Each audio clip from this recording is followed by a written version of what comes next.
सर्व पत्रकार मित्रांचं मी मनापासून स्वागत करतो। माझ्याबरोबर उपस्थित असणारे सर्व सहकारी आणि पत्रकार मित्रांनो, खरं तर मी आज सकाळी येणार होतो, परंतु संजय काकांनी त्या दिवशी मला खूपच आग्रह केला।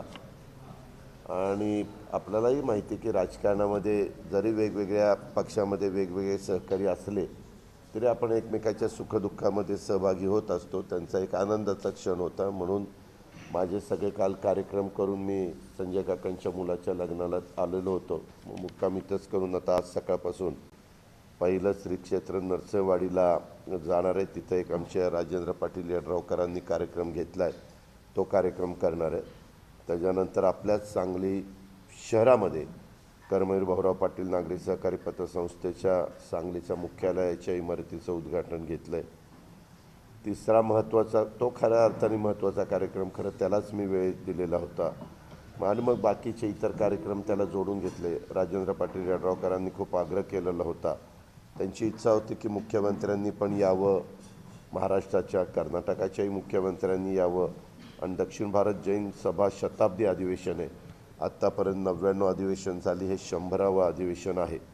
आणि त्याला आता त्रैवार्षिक असण्याचं कारण मागं 2 वर्ष कोरोना असल्यामुळं त्यांना अधिवेशन घेता आले नाही, खूप जणांना घेता आले नाही, तशाच पद्धतीनं ह्याही संघटनेला घेता आलं नाही आणि म्हणून ते त्रैवार्षिक अधिवेशन आहे, तो महत्त्वाचं अधिवेशन आहे। त्याच्यानंतर पुन्हा यशवंतराव चव्हाण पुरस्कार आपले विठ्ठलराव पाटील हे देतात, कैलासवासी यशवंतराव चव्हाण साहेबांच्या नावाने चव्हाण भूषण पुरस्कार, तो एक कार्यक्रम आहे। असे कार्यक्रम आहे। नंतर एक जाता जाता कराडला संध्याकाळी रात्री जाणार आहे, तेव्हा एक आमचे गजानन पाटील माझे स्टाफमधले वरिष्ठ अधिकारी आहेत, त्यांच्या घरात एक दुःखद घटना घडली म्हणून तिथं जाता जाता जाणार। काल मी रात्री आल्यावर आमचे महापौरांच्याकडं मी जेवायला होतो, परंतु ते निमित्त होतं, त्या निमित्तानं आमच्या विचाराच्या कार्यकर्त्यांना भेटता येतं, नगरसेवक नगरसेविकांना भेटता येतं आणि चर्चा होती काय साधारण शहरामध्ये चाललं आहे काय नाही। कारण उद्धव ठाकरे साहेबांच्या नेतृत्वाखाली 2-2.5 वर्षापूर्वी हे आघाडीचं सरकार आल्यानंतर त्याच्यामध्ये झालं आहे काय की करोनाच्यामुळं जशा पद्धतीनं निधी विकास कामाला ज्या पटीत मिळायला पाहिजे होता त्या पटीत आम्ही देऊ शकलो नाही। त्याचं कारण आम्हाला सगळ्यांनाच, देशामध्ये देखील केंद्र सरकारला आणि राज्यांमध्ये वेगवेगळ्या राज्यांतल्या तिथल्या सरकारला प्राधान्य आरोग्य सुविधा देणं, करोनामधनं त्या माणसाला करोना होणार नाही म्हणून काळजी घेणं, झाला तर त्याच्यातनं बाहेर काढणं, व्हेंटिलेटर्स देणं, ऑक्सिजन बेड देणं वगैरे वगैरे, ह्या सगळ्या गोष्टी त्याच्यामध्ये आपल्याला बराच प्राधान्य द्यावं लागलं। व्हॅक्सिन देणं, इतर सगळ्या गोष्टी, ऑक्सिजन प्लांट उभे करणं, ऑक्सिजन कमी न पडून देणं, जम्बो हॉस्पिटल उभी करणं, इतर जे काही आपले हॉस्पिटल्स आहेत कॉर्पोरेशनचे असतील किंवा सरकारचे असतील त्याच्यामध्ये सर्व सोयी उपलब्ध करणं, ह्यामुळं ते झालं। तर मी काल तो सगळा आढावा घेतला। आता आपलं सांगली मिरज कुपवाड अशा पद्धतीनं आपलं, आता तुम्ही म्हणता जरा बाजूलाच करतो, आपल्या सगळ्यांच्या ह्याच्यामुळं सांगली मिरज कुपवाडचं मी जरा माहिती घेतली तर त्यात सांगलीला आणि मिरजला अंडरग्राऊंड ड्रेनेज झालेलं आहे, कुपवाडला काही झालेलं नाही।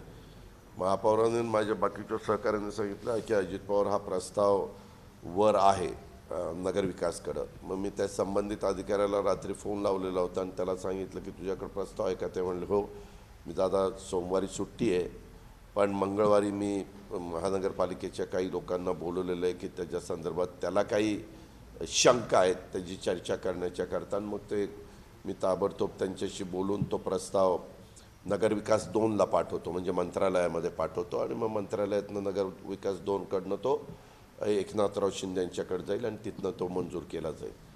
तर मी त्याला आता प्राधान्य देणार आहे, कारण एवढी मोठी महानगरपालिका असताना खरं माझं स्वतःचं स्पष्ट मत आहे, सगळ्या महानगरपालिकांनी पुढाकार घ्यावा आणि पहिल्यांदा काय करावं तर आपल्या आपल्या भागामध्ये 100% अंडरग्राऊंड ड्रेनेजची व्यवस्था करावी। त्याशिवाय स्वच्छता किंवा डासांचा प्रादुर्भाव कमी होणं किंवा एकंदरीतच थोडंफार नियोजन जे चांगल्या पद्धतीनं करायचं असतं शहराला ते त्या ठिकाणी होण्याचं अडचणीचं ठरतं. आणि राज्यामध्ये काही काही ग्रामपंचायतीने अंडरग्राऊंड ड्रेनेज केलेले आहेत आणि काही ठिकाणी मात्र महानगरपालिका राहिलेले आहेत. तर हे आम्हालाही कमीपणाचं आहे आणि त्या महानगरपालिकेलाही कमीपणाचं आहे. म्हणून तिथं प्राधान्य मी देणार आहे, ते मी नक्कीच करून देईन. त्याच्यामध्ये दुसरं, त्यांनी निधी मागितला विकास कामाच्या करता. काय झालं आहे, आपलं मुंबई, नवी मुंबई, पिंपरी चिंचवड, पुणे अशा काही महाराष्ट्रातल्या महानगरपालिका आहे की त्यांचं बजेट हे फार मोठं असतं. त्यांना काही सरकारचा फार काही सपोर्ट लागतो अशातला भाग नाही. काही प्रमाणात लागतो, जो काही नियमाने मिळालाच पाहिजे तो. पण इतर बाबतीमध्ये त्यांचं स्वतःचं बजेट आणि त्यांचं नियोजन म्हणजे प्लॅनिंग ज्याला आपण म्हणतो त्या पद्धतीने ते करू शकतात. इथं मात्र सरकारचा सपोर्ट असल्यामुळं तुमचं एकतर मोठ्या प्रमाणावर जेवढा घरपट्टी मिळायला पाहिजे, वेगवेगळ्या प्रकारचे टॅक्स जो लावण्याचा अधिकार कॉर्पोरेशनला असतो, त्याच्यात खूप काही रक्कम त्या ठिकाणी मिळत नाही. आणि म्हणून महापौरांनी आणि सगळ्या माझ्या सहकाऱ्यांनी अपेक्षा केली की आम्हाला 100 कोटी रुपयाचा निधी द्या. मागच्या सरकारच्या काळामध्ये 100 कोटी रुपयाचा निधी जाहीर झाला, परंतु त्याच्यातला त्यांच्या सरकारच्या काळात फक्त 23 कोटी रुपयाचा निधी मिळाला. नंतरचा निधी आमचं सरकार आल्यानंतर आम्ही देण्याचं काम केलं. आता मला आवर्जून सांगायचं आहे की मी 100 कोटी रुपयाचा निधी महानगरपालिकेला जाहीर करतो. त्यातला 25 कोटी तातडीनं त्या ठिकाणी देतो आणि मग पुढचा पण टप्प्याटप्प्यामध्ये त्या देण्याची व्यवस्था त्या ठिकाणी करतो. त्याच्याबद्दल मी इकडं दौऱ्यावर येणार होतो म्हणून नगरविकास मंत्री आमचे एकनाथराव शिंदे, आमचे पालकमंत्री जयंत पाटील साहेब, अशी सगळ्या आमची चर्चा पण त्या ठिकाणी झालेली होती. आणि मग मी नगरविकासशी बोलून बाबा हे आहे, आपल्याला अशा पद्धतीने नियोजन करता येईल. फक्त दिलेला निधी खरोखरीच ज्या कामाला प्राधान्य दिलं गेलं पाहिजे त्याच कामाला जर दिला तर अधिक सांगली मिरज कुपवाडकरांना होईल. आणि मला महापौर म्हणाले की दादा तशा पद्धतीनं आम्ही करू. ही एक गोष्ट होती. दुसरं म्हणजे आता हवामान खात्याने सांगितलेलं आहे की वेळेमध्ये पाऊस येईल, कदाचित थोडासा आधीच येईल. अंदमान निकोबारमध्ये तर तो जवळपास पोचल्यात जमाय असं सांगितलं जातं. मग केरळला येईल, केरळमधनं मग आपल्या सिंधुदुर्ग, गोवा आणि महाराष्ट्राचा किनारपट्टी कोकणाची तिथं तो येईल. अशा प्रकारे होणारे असा हवामान खात्याचा अंदाज आहे. म्हणून आम्ही काय केलेलं आहे, उद्याच्याला मी पुणे विभागाची खरीप पूर्व हंगामाची बैठक लावलेली आहे. दादाजी भुसे आहेत, मी आहे, इतर पण काही मंत्री उपस्थित राहतील, अधिकारी सगळे असतील. त्याचं कारण म्हणजे बियाणं जे काही ह्या 5 जिल्ह्यांना लागतं, आम्ही राज्याची तर त्यानंतर मुख्यमंत्र्यांच्या अध्यक्षतेखाली घेणार आहे. परंतु लागणारं शेतकऱ्यांना बियाणं, लागणारं त्यांना खतं, ज्या गोष्टी त्यांना लागतात त्याची सगळ्या उपलब्धता आहे का नाही याच्याबद्दलचा आढावा घेणार आहे. जिल्ह्यांच्या बैठका झाल्या, आता विभागाची आणि विभागाची झाल्यानंतर राज्याची बैठक त्या बाबतीमध्ये होईल. अशा पद्धतीनं त्याही बाबतीत सर्वतोपरी सहकार्य करण्याची आमची भूमिका आहे. सध्या आपल्या महाराष्ट्रामध्ये काही भागामध्ये ऊस मोठ्या प्रमाणावर आहे. विशेषतः माझ्या मराठवाड्यातल्या जालना, बीड, नांदेड, त्याचबरोबर आपल्या इकडच्या भागामध्ये जर तुम्ही आला तर काही सातारच्या परिसरामध्ये थोडासा आहे. अशा काही भागात वेगवेगळ्या ठिकाणी ऊस आहे. त्या ऊसाचं नियोजन वेळेमध्ये म्हणजे कसा हंगाम बंद व्हायच्या आधी ऊस सगळा संपेल अशा प्रकारचं नियोजन केलं. साखर आयुक्तांना सातत्याने तशा सूचना दिलेल्या आहेत. 1 मेपासून ट्रान्सपोर्ट सबसिडी आपण दिलेली आहे. 5 रुपये टनाला, 5 रुपये किलोमीटरला. जितक्या किलोमीटर लांबनं ऊस आणतील त्या पद्धतीनं त्यांना ट्रान्सपोर्ट सबसिडी मिळाली पाहिजे. आणि रिकव्हरी लॉस बराच झालेला आहे, कारण आता उन्हाळ्याची तीव्रता वाढल्यामुळं जसं आपल्या सांगलीमध्ये, कोल्हापूरमध्ये रिकव्हरी तुमची 13.5 वगैरे असते, 13 असते, 12.5 असते, 12 असते. आता रिकव्हरी आली आहे 10च्या आतमध्ये. त्याच्यावर रिकव्हरी लॉस म्हणून 200 रुपये टनाला देण्याचा निर्णय आम्ही घेतलेला आहे. 1 तारखेपासून पुढचा जो गळीत ऊस केला जाईल. करण्यापाठीमागचं तात्पर्य हेच आहे, ह्या सगळ्याचा बेनिफिट माझ्या शेतकऱ्याला व्हावा. काही जण असे बातम्या सोडतात की बाबा हे बघा कारखानदारांना मदत, कारखानदारांना नाही. पत्रकार मित्रांनो, तुम्हाला माहिती आहे की ट्रान्सपोर्ट सबसिडी आणि रिकव्हरी लॉस हे जर दिलं तर ह्याचा फायदा हा डायरेक्ट शेतकऱ्याला होत असतो. कारण शेतकऱ्याला भाव कसा देतो FRPचा, त्यांच्या रिकव्हरीवर देतात, म्हणजे कारखान्याची जी रिकव्हरी येते ते, आणि तोडणी आणि वाहतूक हा सगळा खर्च त्या शेतकऱ्याच्या ऊसातनं कट केला जातो. अशा पद्धतीनं होतं. त्याच्यामुळे हे दिल्यानंतर तेवढं शेतकऱ्याचे पैसे कमी होणार नाही आणि त्या पद्धतीनं आपण जे काही कोटी रुपये लागतील त्याची आम्ही जबाबदारी सरकार म्हणून उचललेली आहे. मुख्यमंत्र्यांच्या नेतृत्वाखाली तो निर्णय झालेला आहे. हे आमच्या ऊसाच्या संदर्भामध्ये. आणि बाकीचं वेगवेगळे निर्णय अर्थसंकल्पाच्या निमित्तानं पंचसूत्री कार्यक्रम दिलेला होता. त्या कार्यक्रमामध्ये त्याची अंमलबजावणी आम्ही आता सुरू केलेली आहे. परवाच कॅबिनेटला सोयाबीन आणि कापूस ह्याच्याकरता 1000 कोटी रुपये आम्ही त्याचं 3 वर्षाचं नियोजन केलेलं आहे आणि त्याच्यातून शेतकऱ्यांचं उत्पादन वाढावं, शेतकऱ्यांना त्याच्यामधली सगळे बारकावे लक्षात यावे, ही सगळी अधिकची माहिती मिळावी, अशा प्रकारचा तो आपला कार्यक्रम आहे. आता आपल्याला काय विचारायचं असेल तर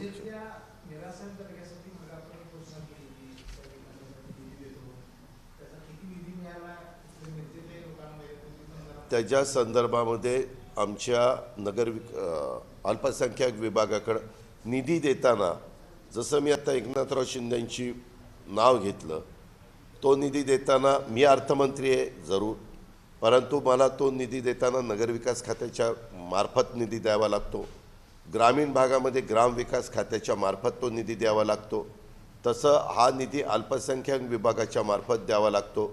दुर्दैवाने ह्या सगळ्या मी अर्थसंकल्पामध्ये तशा प्रकारची व्यवस्था करून ठेवलेली आहे, परंतु दुर्दैवाने अल्पसंख्याक मंत्री हे नवाब मलिक यांच्या संदर्भातली जी कारवाई झालेली असल्यामुळे ते मंत्री आहेत, मग आता त्यांचं डिपार्टमेंट काढून घेऊन ते जितेंद्र आव्हाड साहेबांच्याकडे दिलेलं आहे, औकाफ आणि अल्पसंख्याक, आणि दुसरं डिपार्टमेंट दिलं आहे ते कौशल्य विकास, मला वाटतं राजेश टोपे यांच्याकडे दिलेलं आहे. तेव्हा मी ज्यावेळेस सांगतो त्यावेळेस तशा प्रकारचा प्रस्ताव त्या विभागाने माझ्याकडे आल्यानंतर मी एका मिनिटात म्हणण्यापेक्षा निधी सोडायची व्यवस्था करतो. मला साधारण जेवढं जमेल तेवढंच मी घोषणा करतो. आत्ता पण मी 100 कोटीची घोषणा केली, त्याच्यातले 25 कोटी रुपये पहिल्या टप्प्यामध्ये देणार अशाच पद्धतीनं सांगितलेलं. तसं त्या देखील भागातल्या लोकांनी मंत्रालयामध्ये येऊन तेवढंच माझ्या पाठीमागं काम नसतं. माझ्या ऑफिसनं तर त्याची नोंद घेतलेली असते, परंतु त्या विभागांनी पण विभागाचे जे कोणी संबंधित अधिकारी, पदाधिकारी आणि संबंधित लोक असतील, मंत्री, यांनी पण त्याच्याबद्दल लक्ष घालायला पाहिजे. त्यांनी यावं, आता जितेंद्रला भेटावं, कारण हे नवाबाईंना माहिती होतं, परंतु दुर्दैवाने ती घटना घडली.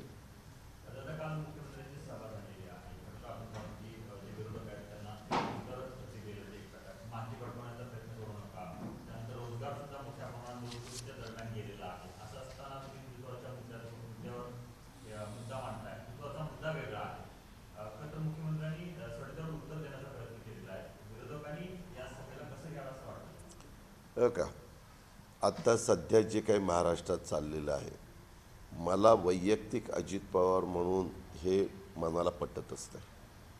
आपण सुसंस्कृत महाराष्ट्र म्हणतो, चव्हाण साहेबांचं नाव घेतो, दादांचं नाव घेतो, बाकीच्या मान्यवरांचं नाव घेतो. आम्ही त्यांच्याही काळात लहान होतो, राजकारणात नव्हतो, पण आम्ही जवळनं बघितलेलं आहे की साधारण काय चालतं आहे. लहानपणापासूनच घरामध्ये पवारसाहेब राजकारणात असल्यामुळं साधारण पेपरमध्ये वाचायला मिळायचं, कुणाच्या तोंडून ऐकायला मिळायचं. आपल्यामध्ये कधीच तशा प्रकारची भावना, सरकार येत असतात, सरकार जात असतात, ताम्रपट जन्माला घेऊन कुणीही आलेलं नाही. आणि मी महाराष्ट्रात नेहमी सांगतो की कुणी किती काही म्हटलं तरी राज्यामध्ये जो कोणी 145चा मॅजिक आकडा गाठू शकतो आणि राज्यपाल महोदयांना दाखवू शकतो, ते सरकार करू शकतात. ही आपल्या राज्यामध्ये पण आणि इतर राज्यातली पण पद्धत या ठिकाणी आहे. आता कालच एका राज्याच्या मुख्यमंत्र्यांनी राजीनामा दिलेला तुमच्या वाचनामध्ये आला असेल. अर्थात का दिला, काय दिला, तो त्यांचा अंतर्गत प्रश्न आहे. आता हे सगळं होत असताना आज वातावरण काय आहे, आज समस्या काय आहेत? आज खऱ्या अर्थाने महत्त्वाचा प्रश्न आहे म्हणजे महागाईचा. सर्वसामान्य गरीब माणूस आणि मध्यमवर्गीय सगळ्याच अक्षरशः त्याच्यामधनं होरपळून निघतोय. डिझेल, पेट्रोल, गॅस ह्याच्या किमती प्रचंड मोठ्या प्रमाणावर वाढलेल्या आहेत आणि त्याचबरोबर हे काही म्हणजे आपल्याला कुणालाच अंदाज आला नाही की एवढं प्रचंड ऊसाचं उत्पादन वाढेल आणि कॅपॅसिटी आता तुमच्या कोल्हापूरमध्ये अनेकांनी कॅपॅसिटी वाढवली, आपल्या सांगली जिल्ह्यात पण काही भागामध्ये कॅपॅसिटी वाढलेली आहे, परंतु काही कारखाने सांगली जिल्ह्यातले चालू होऊ शकले नाही. ते जर चालू झाले असते, आमच्या सातारामध्ये प्रतापगड, किसनवीर आणि खंडाळा चालू झाले असते तर हे मे उजाडला नसता. आपण एप्रिलमध्येच हे सगळं संपवलं असतं जे कोल्हापूर संपू शकलं, पण तसं झालं नाही आणि पाऊस पडल्यामुळं टनेज पण वाढलं. हे सगळे अशा प्रकारच्या गोष्टी घडतात. त्यावेळेस सगळ्यांनी मिळून ह्या गोष्टीला प्राधान्य दिलं पाहिजे असं माझं स्पष्ट मत आहे. पण आता तुम्ही पाहताय काही लोकांच्या मनामध्ये माथे भडकवण्याचं काम, आता ते भोंग्याच्या संदर्भामध्ये काही स्टेटमेंट करण्याचं काम, त्याच्यामधनं अल्टिमेटम देण्याचं काम, ह्या गोष्टी लोकांना रोजीरोटी देणाऱ्या नाही आहेत. ह्याच्यातनं लोकांना काही हाताला काम मिळणार आहे अशातला पण भाग नाही.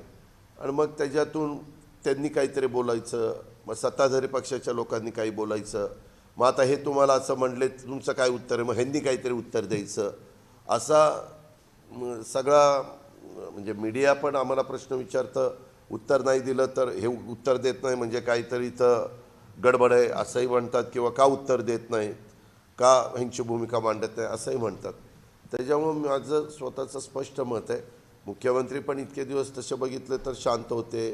कुणी उठतं, कोण म्हणतं हनुमान चालीसा म्हणा ना, त्याच्याबद्दल कुणाला दुमत असायचं काही कारण नाही. प्रत्येकाने सर्वांच्या जातीचा, धर्माचा, पंथाचा आदर केला पाहिजे, परंतु तो आदर करत असताना त्याच्यामध्ये दुसऱ्या कुणाला त्रास होणार नाही ही पण खबरदारी घेतली पाहिजे.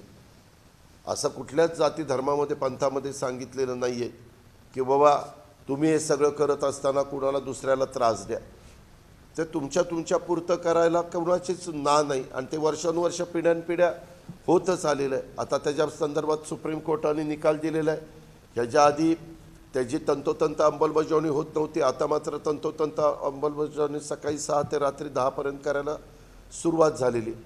आणि ह्याच्यातून काही लोकांना स्वतःचा राजकीय फायदा उठवण्याच्या करता मग ह्या मुद्द्याला अशा पद्धतीनं आपण रंग दिला तर मग काही आपल्याला बेनिफिट मिळू शकेल का? हे आता 21व्या शतकामध्ये आपण गेलो. आपण लोकांना काय सांगितलं पाहिजे, यंग जनरेशन काय विचार करते आणि आपण त्यांच्या मनामध्ये काय घालण्याचा प्रयत्न करतो, ह्याचा सर्वच नेतेमंडळींनी, सर्वच राजकीय लोकांनी अंतर्मुख होऊन विचार केला पाहिजे असं माझं स्पष्ट मत आहे.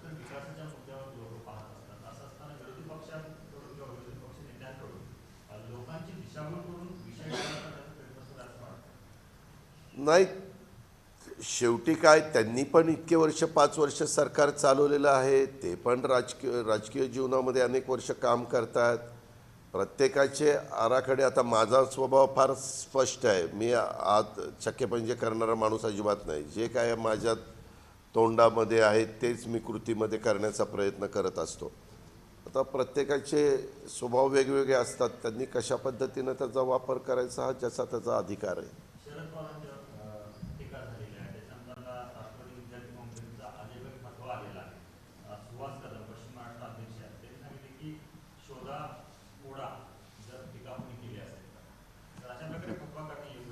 नाहीच योग्य वाटत.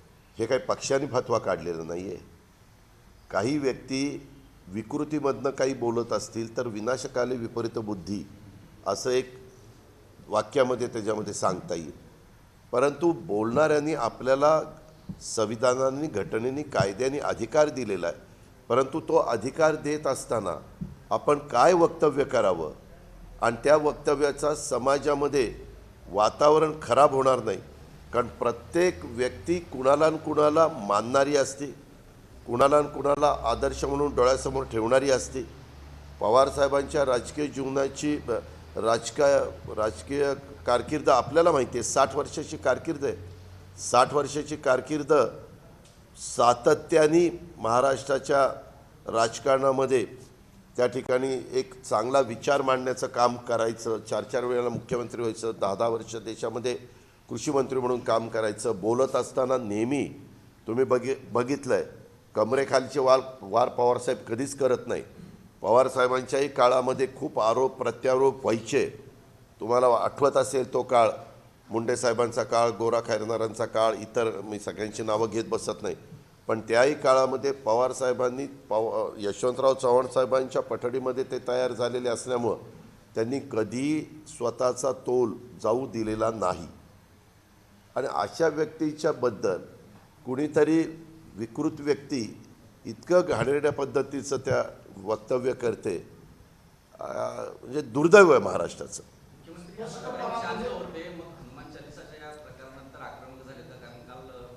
हो का, मुख्यमंत्र्यांनी वेळोवेळी मधून अधून स्टेटमेंट दिलेले होते, मी बोलणार. ते बोलले नसते तर पुन्हा असाही अर्थ म्हणजे महाराष्ट्रामधल्या काही लोकांनी काढला असता, मीडियानी काढला असता की हे का बोलत नाही. म्हणून त्यांनी 14 तारीख जाहीर केलेली होती. तशा पद्धतीनं त्यांनी त्या 14 तारखेला सभा त्या ठिकाणी घेतली. हो का, त्यांनी ते राज्याचे प्रमुख आहेत, त्यांनी काय भूमिका मांडली ते तुम्ही सगळ्यांनी ऐकलेलं आहे. आता मुख्यमंत्री असं म्हणले, तुमचं काय मत आहे? मी कशाबद्दल त्याच्याबद्दल बोललं पाहिजे? मला त्याबद्दल काहीही बोलायचं नाही.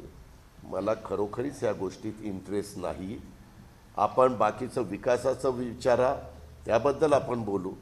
पण दुर्दैव आहे की असलंच काहीतरी वक्तव्य केल्यानंतर ब्रेकिंग न्यूज होती आणि त्याचीच काही लोकांना हवी असती. हे आज आपल्या महाराष्ट्राचं दुर्दैव आहे. हां,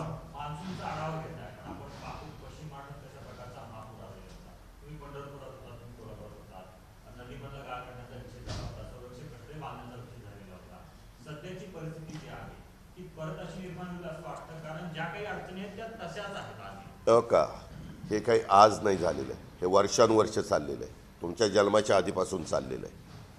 या संदर्भात डेव्हलपमेंट होत असताना आता आपण सगळेजण सांगलीमध्ये राहता, सांगली मिरज कुपवाडामध्ये.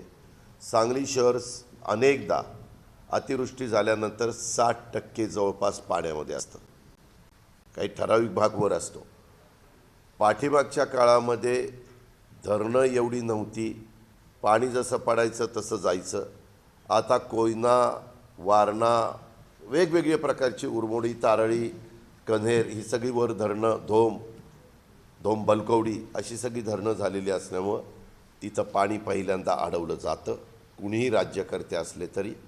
कारण संपूर्ण राहिलेला पावसाळा संपल्यावर उन्हाळा आणि हिवाळा चांगला जावा, शेतकऱ्यांचं नुकसान होऊ नये, पिण्याच्या पाण्याच्या करता कमतरता कमी पडू नये आणि इंडस्ट्रीकरता देखील पाणी व्यवस्थितपणे मिळावं, हा त्याच्या पाठी. आणि आपल्याला वीज निर्मिती करता देखील कोयनेला पाणी असावं, हे सगळे त्याच्यातले. आणि शिवाय लवादाचे जे काही गाईडलाईन केलेली आहेत त्याचंही तंतोतंत पालन करावं, ह्या सगळ्या गोष्टी आहेत. परंतु त्याच्यानंतरच्या काळामध्ये काही धरणं झाली, ती खालच्याही भागामध्ये झाली. तेही धरणं झाल्यानंतर पाणी जात असताना त्या धरणामध्ये पाणी अडलं जातं. ती धरणं नव्हती त्यावेळेस तिथं पाणी अडलं जात नव्हतं, पाणी तसंच पुढं नदीने समुद्राला जायचं. आता ज्यावेळेस एखादं ओढ्या, नाल्या, नद्यांना जाणारं पाणी कुठंतरी अडलं गेलं तर पाणी ते दुसरीकडं वाट काढण्याचा प्रयत्न करतो. तो पाण्याचा गुणधर्मच आहे, तो कोणी नाकारू शकत नाही. मी एक खातं 5 वर्ष सांभाळलेलं होतं, त्याच्यामध्ये तुम्ही धरणाचा उपयोग पूर नियंत्रण करण्याच्या करता देखील करू शकता. तुम्ही म्हणाल कसा? धरणं साधारण 70-75% भरून घ्यायची, पुढची धरणं भरून न घेता साधारण अलीकडच्या काळामध्ये हवामान खात्याचे अंदाजे बऱ्यापैकी खरे निघत आहेत. आणि ते खरे निघत असताना त्यांनी सांगितल्यानंतर आता वरनं येवा येणार आहे, त्यावेळेस आपल्याला धरणामध्ये तेवढा साठा साठवता आला पाहिजे. आणि येवा जर मोठ्या प्रमाणावर येणार असेल तर त्या प्रमाणात पाणी सोडून पाण्याचा कुठं फुगवटा येणार नाही. उद्याच्याला काही काही ठिकाणी संगम आहे. समजा कृष्णा आणि कोयदेचा संगम, तिथं तिकडून कोयनाचं पाणी दाबायचं आणि इकडनं कृष्णेचं पाणी दाबायचं आणि मग पाणी जे फुटतं, ह्यामध्ये फार व्यवस्थितपणे जर केलं तर फरक पडतो. नंबर एक, ब्रिजेस जे झाले, दुर्दैवाने नदीच्या पुरते कॉलम टाकले गेले, परंतु काही काही भागामध्ये नंतर भराव केले गेले. भराव केलेले गेले असल्यामुळं मी मध्ये नितीन गडकरी साहेबांच्याबरोबर पण मिटिंग घेतलेली, म्हणजे चर्चा केली. त्यांनी पण सांगितलं, त्यांची पण टीम आली होती. मी उदाहरण तुम्हाला पंचगंगेचं देतो. तिथं ज्यावेळेस आपण आपल्या सांगली जिल्ह्यातनं कोल्हापूरमध्ये एंट्री करतो त्यावेळेस, म्हणजे कोल्हापूर जिल्हा आधी सुरूच झालेला असतो, पण तो ब्रिज आहे, त्या ब्रिजमध्ये दोन्हीकडे जे भरावे झाले, ते भरावे झाल्यामुळं त्या भराव्याला पण पाणी अडतं. पाणी ज्यावेळेस वरनं समजा 1,00,000 क्युसेस पाणी निघालं तर तेवढंच पाणी पुढं पास ऑन व्हायला त्याची क्षमता पाहिजे, वाहून नेण्याची. ती काही काही ठिकाणी होत नाही. आणि डेव्हलपमेंट होत गेली तसं लोकांनी आपल्याला पाहिजे तसं लेवलिंग केलं. खूप ठिकाणी पत्रकार मित्रांनो, अनेक ठिकाणी महाराष्ट्रामध्ये जुने काळामध्ये ज्यावेळेस वसुंधरा अस्तित्वात आली त्या काळातले ओढे नाले बुजवले गेले. शहरी भागामध्ये तर सोसायट्या निघाल्या, त्यांनी पण आपल्याला पाहिजे तशा पद्धतीनं सोयीनं त्या गोष्टी केल्या. ह्याला मनुष्यानी केलेले हे सगळे प्रश्न आहेत. आणि त्या वेळेच्या राज्यकर्त्यांनी कडक भूमिका घ्यायला पाहिजे होती, अधिकाऱ्यांनी कडक भूमिका घ्यायला पाहिजे होती. कंप्लिशन सर्टिफिकेट देत असताना हे सगळं तपासून घ्यायला पाहिजे होतं. ते दुर्दैवाने तपासून घेतलं गेलेलं नाही. आणि नंतर पाण्याचं महत्त्व कळल्यानंतर सगळ्यांनीच आपापल्या परीनं पावसाचा पडणारा थेंब ना थेंब अडवायला सुरुवात केली. पाणी अडवा, पाणी जिरवा, असे वेगवेगळ्या पद्धतीचे कार्यक्रम आले आणि त्याच्यातून हे प्रश्न निर्माण झालेले आहेत. कधीकधी ढगफुटी पण होती, कधीकधी इतक्या कमी वेळात एवढा पाऊस पडतो की कधी तेव्हा आपण इमॅजिन पण करू शकत नाही. अशाही प्रकारच्या आहेत. आता खालच्या भागामध्ये आपण चिपळूण वगैरे भागामध्ये ऑलरेडी मशिनरी मोठ्या प्रमाणावर लावून तिथं गाळ काढण्याचं काम हे युद्ध पातळीवर चाललेलं आहे. कारण काही पाणी वरनं खाली जातं आणि काही पाणी इकडनं आपल्याकडे येतं, अशा प्रकारची परिस्थिती. पण गडकरी साहेब यांनी पण सांगितलं, तुम्ही म्हणाल मग सरकारने काय केलं. आता सरकारने महत्त्वाच्या ओढे वगैरे जे असतात त्याला पाईप टाकायचं आता बंद केलेलं आहे. आता त्याच्यामध्ये असं कमान नाही, त्याला एक वेगळा शब्द आहे, बॉक्स कन्वर्ट करायचं आपण ठरवलेलं आहे.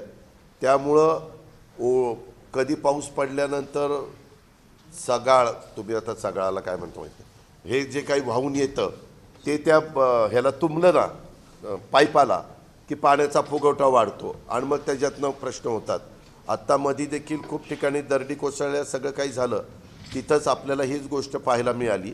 आणि म्हणून हे आम्ही निर्णय घेतलेला आहे. आता एक्झिक्युटिव्ह इंजिनियरनी सांगितलं त्या पद्धतीनं आम्ही PWDला पण आदेश दिलेले आहेत. आणि आता इथून पुढच्या गोष्टीमध्ये करताना ब्रिजेस करताना पण हे भराव हा कमी ठेवायचा आणि जास्तीत जास्त कॉलमच ठेवायचे, जेणेकरून त्याच्या खालनं पाणी पास होईल. देवेंद्र फडणवीस साहेबांबरोबर तुम्ही सकाळी एकदा शपथविधी घेतला, त्याची काल मुख्यमंत्र्यांनी पण भाषणात त्याचा उल्लेख केला की कायमच राहणार. एकदा स्पष्ट दुर्दैवाने काय ठेवलं. मी मागे त्या दिवशीच सांगितलेलं आहे, मला ज्यावेळेस वाटेल त्यावेळेस सांगेल. मला आत्ता वाटत नाही सांगावं, संपला विषय. मी त्याच वेळेस स्टेटमेंट केलेलं आहे. तुम्ही कितीही कसंही घोळून केलं तर अजित पवार जो त्याच्या मनात येत नाही तोपर्यंत तो बोलणार नाही विषय. आता ते विषय इतका महत्त्वाचा आहे. काय झालं, 2.5 वर्ष पाणी वाहून गेलं, सगळं काही झालं आहे, सरकार आले, सगळे काम करतायत. तुम्ही ते ठीक आहे, असं कधीतरी कुणाला तरी आठवण येते. आणि दुर्दैव हे पहाटे पहाटे पहाटे तुमच्यामध्ये सकाळी 8ला जर पहाटे म्हणत असले तर तुम्ही धन्यच आहेत सगळेजण. 8 वाजता तो शपथविधी झाला. 8ला आमच्यामध्ये पहाट म्हणत नाही, आमच्यामध्ये पहाट 5ला म्हणतात, 4ला म्हणतात. राष्ट्रवादीचे कार्यालयीन सचिव मनोज भिसे यांना राष्ट्रवादीचे एका ठिकाणी मारहाण झाली. राष्ट्रवादीमध्ये गटबाजी चव्हाण मला एक कळत नाही हो, हे कुठलं तरी एवढ्या मोठ्या पक्षामध्ये एखाद्याने कोणाला तरी हे केलं तर ते असं झालं आणि ते चव्हाट्यावर अमके येतं. तुमचा पक्ष असता आणि तुमच्या पक्षामध्ये काहीतरी दोघांनी एकमेकांनी मारामारी केली असती, म्हणजे तुम्ही नेतृत्व म्हणून तुम्हाला मारामारी आपल्या पक्षातल्या लोकांनी करावी असं वाटेल? नाही वाटणार. असं नाही वाटणार. ऐका ना, असं नाही वाटणार. तसंच मलाही वाटतं. सगळीकडं भांड्याला भांडं लागतं. त्याच्या संदर्भात आम्ही नेहमी म्हणतो की पक्षाची बदनामी होणार नाही, नेतृत्वाला शर्मेनी मान खाली घालावी लागणार नाही. हे जे काही बंधनं आहेत, आपली जी संस्कृती आहे, ह्याचं पालन सगळ्यांनी केलं पाहिजे. आता एखादी गोष्ट जर झालेली असेल तर त्याच्या संदर्भातली शहानिशा करू, माहिती घेऊ, जो दोषी असेल त्याच्यावर कारवाई करू.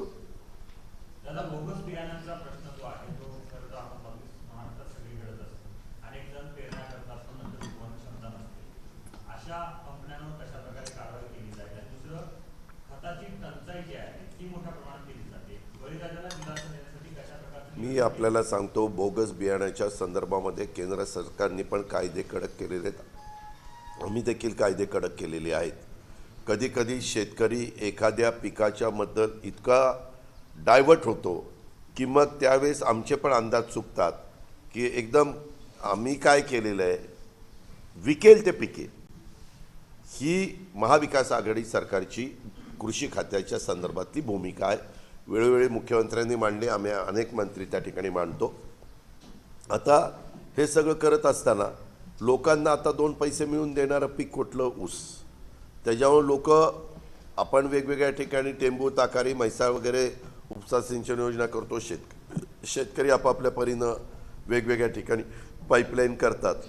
हे सगळं केल्यानंतर आपल्याला त्याच्यामधनं मग उत्पन्न खूप मोठ्या प्रमाणावर वाढतं.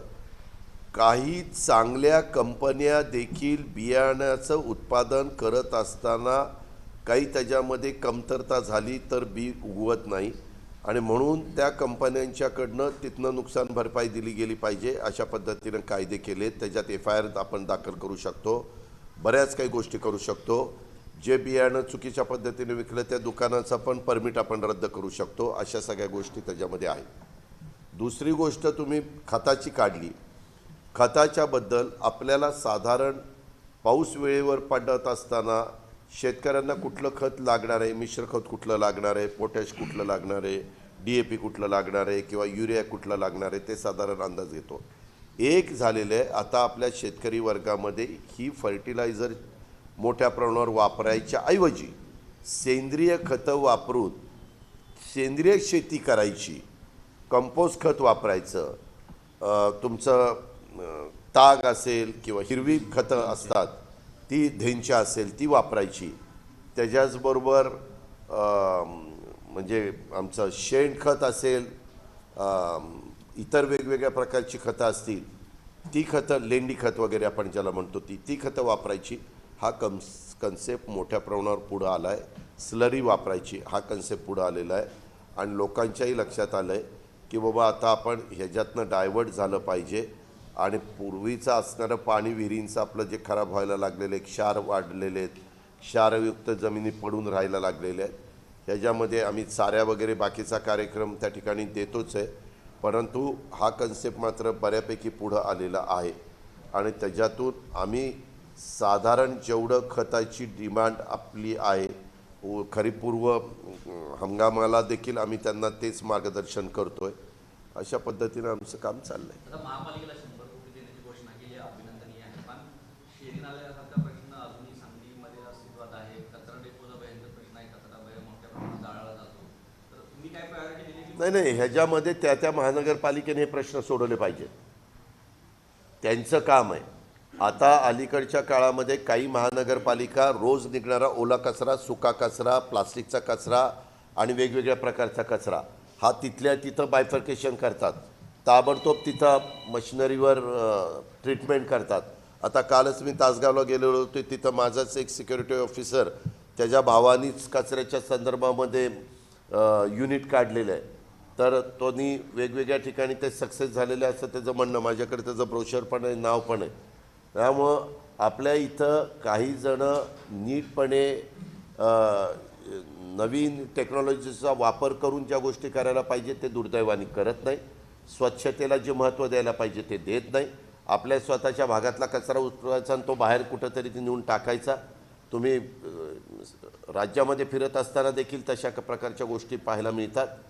खरं तर ह्याच्या संदर्भामध्ये नगरपालिका, महानगरपालिका हे जे पदाधिकारी आहेत आणि अधिकारी आहेत यांनी सर्वात टॉप प्रायोरिटी सिवरेज ट्रीटमेंट प्लांटच्या करता, कचऱ्याची विल्हेवाट लावण्याच्या करता दिलं पाहिजे. माझं तर मी ह्या विचार करतोय की जर ते त्याला महत्त्व न देता कॉन्क्रीटचे रस्ते, मोठे मोठे टेंडर काढायची की ज्याच्यातनं त्यांचे इंटरेस्ट वेगळे असतात, ते मी सांगायची गरज नाही. हे असले इंटरेस्ट सांभाळण्याच्या पेक्षा जे तिथं लक्ष देणार नाही त्यांना अपात्र वगैरे करता हो का, हेच काल होतं. हीच कंपनी ती. तर त्यांनी हे कचऱ्याच्या संदर्भामध्ये देखील काढलेलं आहे. तर तो मला सांगत होता की दादा ह्या पद्धतीनं आम्ही करतो. तर ते कायद्याचं काही बंधन हे आपल्याला ह्याच्यात आणता येईल का? किंवा तुम्ही जर शहराचं नेतृत्व करायला गेलात, तुम्ही महापौर, उपमहापौर, स्टँडिंग कमिटीचं चेअरमन किंवा सभागृह नेता व्हायला निघालात किंवा नगरसेवक व्हायला निघालाय आणि तुम्ही निवडणुकीतनं मतं घेतल्यानंतर मात्र तिथं दुर्लक्ष करता, हाही एक प्रकारचं अपयशच आहे त्याचं. तर त्याच्यामुळं त्याच्यात काही बंधनं घालून त्यांनी ह्याच कामाला जास्तीचं लक्ष दिलं पाहिजे, नाहीतर अपात्र करता येईल का काय, असा जरा विचार केला तर बऱ्यापैकी सुधारणा होती.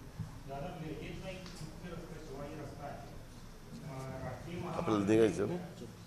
ताबा कुणाचा त्याच्यावर या वादात गेली 5 वर्ष रस्ता पडलेला आहे, आजपासून चालू झाला आहे. कोणाचा ताबा, कोणाचा काय? राष्ट्रीय महामार्गाचा बंद झालेला आहे, परंतु त्याच्यावर कामच होत नाही. सातत्यानं आंदोलन होत आहे. मुख्य रस्ता आहे दिल्लीचा. मला एक कळत नाही, ही इतकी छोटी बाब आहे. PWDच्या चीफ इंजिनियरला घेऊन बसायचं आणि नॅशनल हायवेच्या चीफ इंजिनियरला बोलवायचं, दोघांना समोरासमोर करायचं, काय अडचण आहे काय नाही. आपल्याला नॅशनल हायवेचे मिनिस्टर कोण आहेत? नितीन गडकरी. नितीन गडकरी इतके पॉझिटिव्ह आहेत, इतके सकारात्मक आहेत. अगदीच जर अडचण आली तर नितीन गडकरी ज्यावेळेस मुंबईमध्ये येतात किंवा महाराष्ट्राच्या दौऱ्यावर येतात त्यावेळेस तिथं त्यांना भेटायचं, किंवा दिल्लीमध्ये साहेब जेव्हा असतील गडकरी साहेब तेव्हा जाऊन भेटायचं. हे का राजकीय इच्छाशक्ती असलेले ना सगळे प्रश्न सुटतात. त्याला राजकीय इच्छाशक्ती असली पाहिजे. उगाच इथं हे थांबलंय 5 वर्ष, तिथं ते थांबलंय 5 वर्ष. एबीपी माझा, उघडा डोळे बघा नीट.